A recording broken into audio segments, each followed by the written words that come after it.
Hello YouTube, welcome to another one of my Duel Links videos. Today I have for you another pure Lightsworn build that I was playing around with this after the pack opening stream. I didn't get to, go in for a second box and stuff like that. I won't be able to until I get paid. So right now I'm only rocking the one Celestia. It would be great to have multiple of them. I don't know if 3 would be necessary, but at least 2 would be nice. It has a really good effect. When you tribute summon this card by tributing a Lightsworn monster, you can send the top 4 cards of your deck to the graveyard. That's already good because you get immediate mill. Every other monster that mills does it during the end phase, so it doesn't. It'll benefit you, but it doesn't benefit you as much as doing it right away. Because if you mill right away into a wolf, you get that special summon and you have an extra monster to go, to go into your battle phase with. So that effect is real good, and then after that you can target up to 2 cards your opponent controls and destroy those targets. So it has instant meal effect, and it also has destruction, which is really good. This can clear out your back row, can clear out the monsters, and then you can try to push for game because this deck really is very aggressive. It tries to push. It's not going to be your typical control deck where you're going to wait it out and see how the duel goes. Like, no, you're trying to win this. You're trying to win with this quickly because you're going to be milling your deck. I did lose one duel where I was short like 300 life points and I milled myself out. So that can happen, and that's why you want to be as explosive as possible with this deck. We have 3 Lila. She needs no introduction. You guys know she's amazing. 3 Jane. Again, we've used him before. This time I'm actually running 3 Gragonith, which is very weird. Usually I only have 1, but because we have this trap now, Glorious Illusion, which can bring him back from the graveyard, I feel like it's worth now running at 3, so that he's your second boss monster and the one that's going to get the highest attack out of all of them. Next we have Wolf, which is from the new box. Really good card. 4-star monster that cannot be normal summon or set. Must be special summoned by a card effect. If this card is sent from your deck to the graveyard, special summon it. So if you mill it with any of your cards, you immediately special summon it, and it is a mandatory effect. It's not going to ask you, it's just going to be special summon. You can also bring him back with Powerful Rebirth. You can use Glorious Illusion. 2100 beater, that's all. If you draw into it, it kind of sucks, so that's why we have cards like Reincarnation to kind of retool our hand in case we do open up with wolves. You want this in the deck. We're also running 3 Garroth Lightsworn Warrior. 1850, that's why he's here. He doesn't mill on its own. You have to have another monster that's milling cards, and then it'll mill 2 cards, and then you get to draw as many cards as Lightsworn monsters you send to the graveyard. 1 Bacon Saver, 1 AD Changer, the 2 tech cards.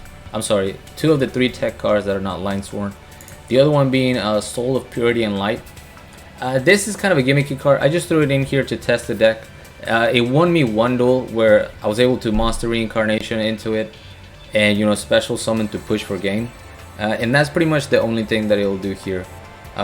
You cannot normal summon or set this card. You'll special summon it by removing from play 2 light monsters in your graveyard, which is any of your monsters, and your opponent's monsters lose 300 attack during their battle phase only. So that effect doesn't really help you that much, especially with as much beatdown as there is going around. You're just canceling out the beatdown pretty much.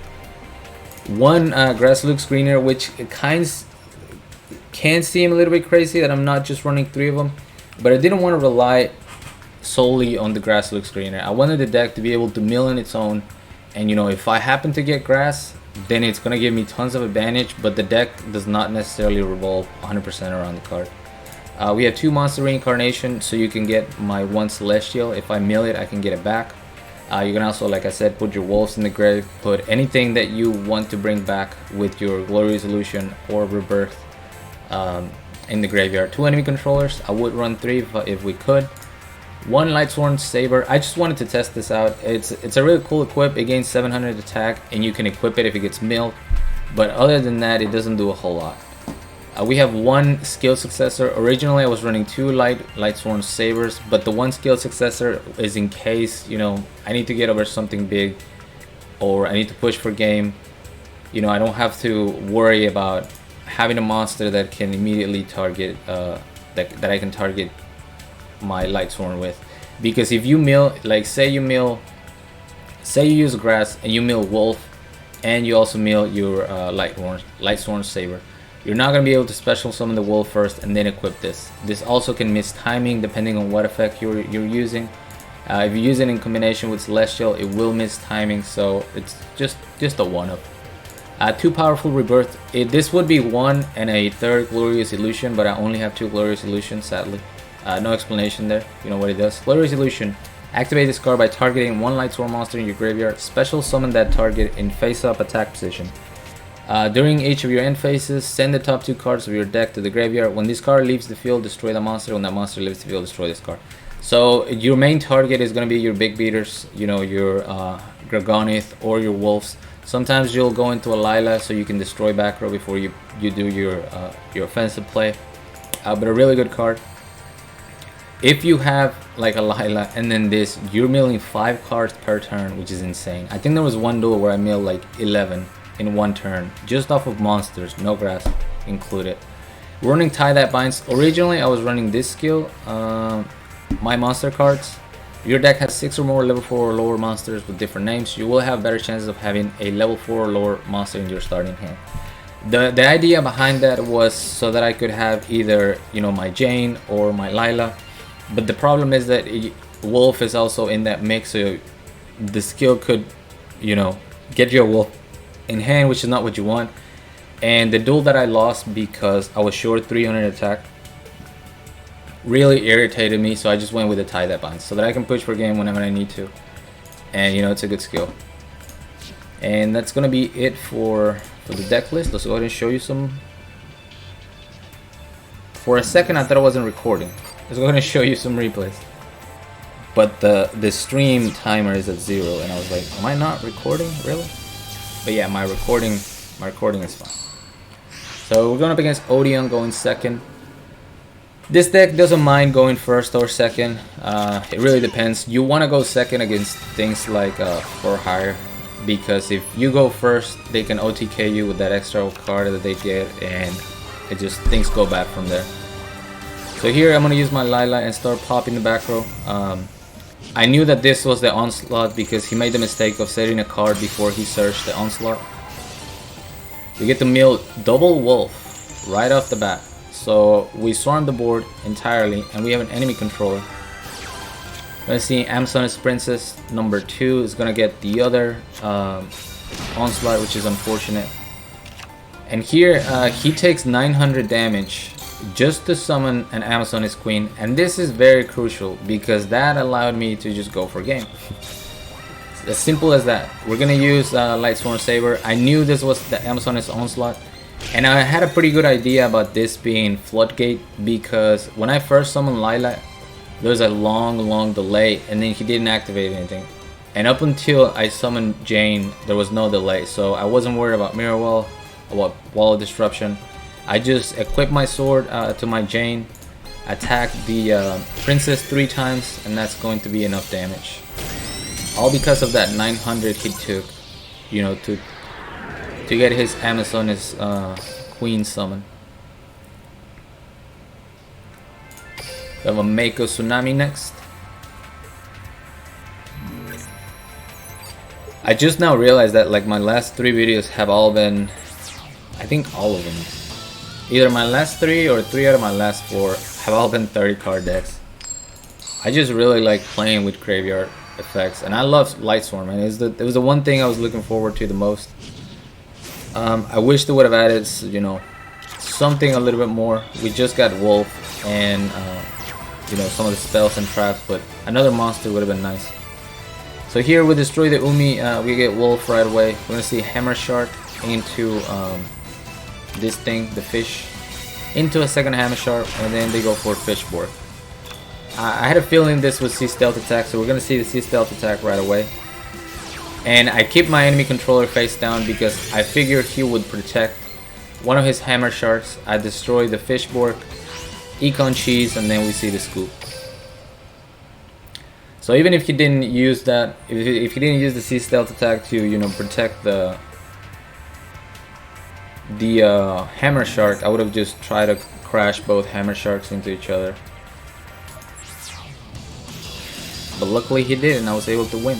Enemy controller is still so good, man. Sad that we had to get rid of one.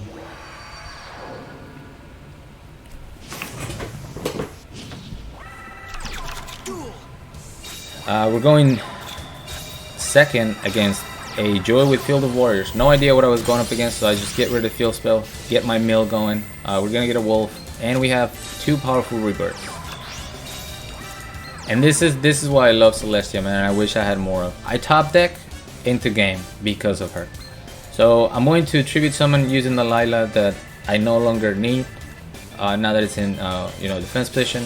I'm gonna mill for destroy the 2 cards in my way and summon another Wolf. Even if I didn't summon the Wolf because of the insta mill, I had 2 powerful rebirths, but it just shows you how good Celestia is in that sense, where you'll immediately get the advantage of whatever cards you're milling instead of having to wait till the end turn.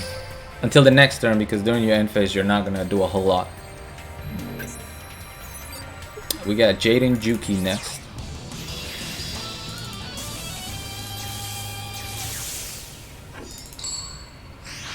Going second, which I prefer. I have Celestia, I have Jane, so my whole, as soon as I see that it's for hire, my goal is to be able to keep a monster in the field. I want to do whatever I can to keep a monster in the field. And the cool thing about Jane is that she would have had to flip Whis into attack mode, you know. Oh, it didn't even have beatdown, so yeah, this is, I'm assuming this is ties that bind. So yeah, this Whis couldn't really get over me. He was gonna need, you know, a Dompa or something. Doesn't get anything, so I go for Celestia, destroy the 2 cards. I mill Soul of Purity, and I go for the Monster Reincarnation so I can special summon and have enough attack per game. My opponent sees that immediately, and then they scoop it up. Get out of here for hires. And last we have a Joey Wheeler. And as you can see, none of these duels, I don't know if this last one, but I didn't get grass in any of them. And a lot of times it's kind of like grass or bust in this 30 card decks. So I was really happy that, you know, the deck worked even with just 1 grass, and relying more on the Lightsworn engine to mill the cards. Pretty good starting hand. We have Glorious Illusion, activate Sparks. Mage Power, so he puts a 3600 beater on top. I go for the Monster Reincarnation, put my Bacon Saber there, and I'm just hoping that I mill something good. Here I'm going to go ahead and special summon my Garoth so that I can get its milling and drawing effect, you know, when Jane activates. But look at how many cards I mill. So we're gonna mill 2, mill another 2, draw 2, and mill another 2, and then I get a Wolf. That's insane. I mill 6 cards and I do 2 cards. That's insane advantage. I draw into my enemy controller, which is now my winning condition. So I let him destroy one of my monsters. I keep the other one safe. Go for Glorious Illusion, get my Lila. Get rid of that back row in case it's something problematic, which I don't even remember what it is. Avalon. Yeah, so nothing problematic. I go for the Econ take, use his monster as tribute, tie the binds, and that's the game. Beautiful, beautiful mill, swarm, and draw, all in one play. And yeah, that's it for the deck, guys. I really wanted to show it off because, like I said, Lightsworns they've always been an archetype that I really love. You know, just playing it in the TCG with different cards.